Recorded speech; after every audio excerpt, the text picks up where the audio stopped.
welcome to Sectors Up Close. I'm Elena Casas. Today our focus is on the chemicals sector and my guest is David Sequeira, Chief US Market Strategist at Morningstar. Chemicals companies had a bumpy ride last year as they were squeezed by skyrocketing input prices and a weakening demand outlook. Part of the S&P 500 materials sector, the chemicals index fell to a 2022 low in September, but has since recovered by about 20%. So far this year, it has slightly lagged the wider market. This is a sector dominated by big names such as Lind, Dow Chemical and DuPont, whose fates are closely tied to the ups and downs of the global economy.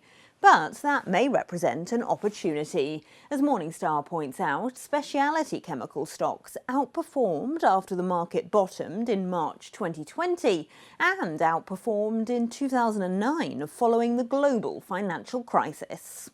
But will history repeat itself? Let's ask David Sequeira of Morningstar. David, hi, thanks for joining us. To start with then, why have you singled out specialty chemical companies rather than the wider materials sector?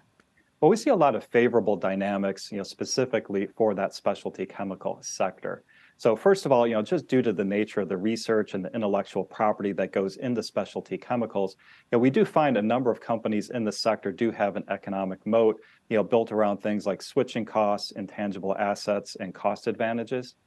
Plus, we do think that profits are going to be less leveraged to oil prices, and specialty chemical companies, of course, are going to also have better pricing power than what we're going to see in more of the commodity markets. But really what I'm looking at are what these are leveraged to as far as long-term secular growth themes.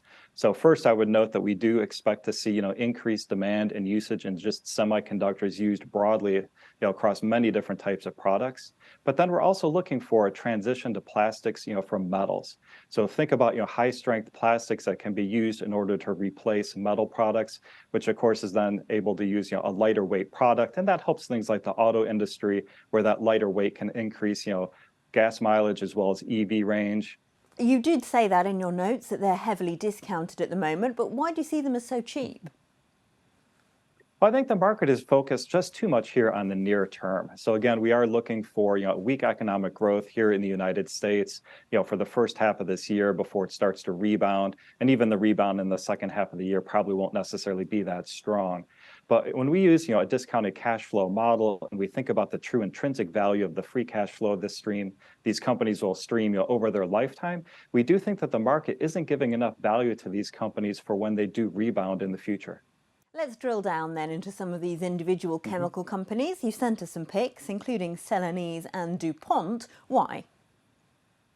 Well, with Celanese, that's a company that we currently rate with 4 stars. We do think the company has a narrow economic moat, meaning that we do think it has long-term durable competitive advantages, and is currently trading at about a 24% discount to our intrinsic value. Now, Celanese is leveraged to global auto production. That is about half of its sales. And we do expect that global auto production will rebound this year, once we get past last year's supply chain disruptions. And then also with Celanese, they are integrating an acquisition that they had made in the auto sector, and we forecast that there will be synergies from that acquisition going forward. Now, taking a look at DuPont, that's another stock that we currently rate with 4 stars today, also a narrow economic moat. That trades with a 20% discount to our fair value. Now, DuPont is levered to 2 different business lines. We do think that it will benefit from the recovery in the semiconductor sector. And then we also do see that it will benefit in its water and its protection segments. So again, we do think there's increased global demand for water filtration products, and that will end up also benefiting its protection, like its Tyvek lines, as the new U.S. housing construction market and housing market recovers. Finally then, David, how should investors be approaching this sector? Should you be stock picking or perhaps buying a broader materials ETF like the SPDR materials ETF, of which 2/3 anyway is chemical companies? Well, I think that's going to depend on the type of investor that you are. So if you're not willing to put in the work on doing your own due diligence on the individual companies, the ETF probably is a better route to go. But for those investors that are willing to spend the time and do some due diligence and analysis in some of the individual companies, I do think that individual stock picking will certainly help you outperform the market. Well, thanks so much for that insight, David Sequeira, Chief US Market Strategist at Morningstar. Well, that's our look at the chemical sector. I'm Elena Casas, and this is Reuters.